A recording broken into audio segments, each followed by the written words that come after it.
Okay, just a very quick video for anybody who needs some help with this.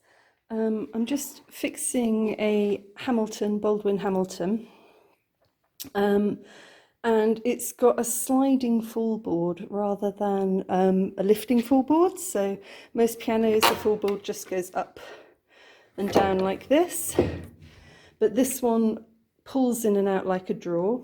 And it was taken apart, and I didn't keep track of how to put it together, so it's taken me a minute to remember.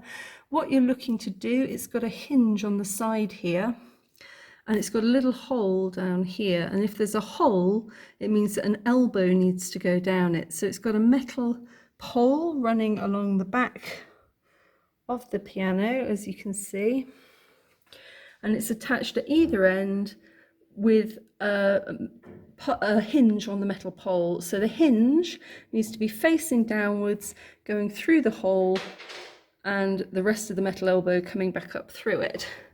And if you attach it like that, then you should just be able to lift the board up and pop it back. So it looks like this. And I thought I'd just do this very quick tutorial because when I got a bit lost and I tried to find it on YouTube, I couldn't find the answer. So this has been trial and error as to how it goes back together again. So just make sure that the metal pole is going down through the hole and the hinge comes up through it and is attached at either end.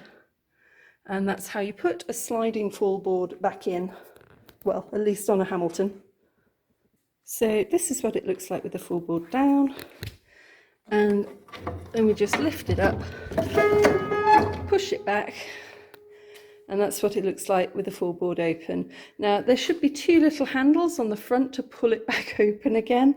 There isn't, so you can't really close it very easily without taking the top board off. But yes, that's how you do it.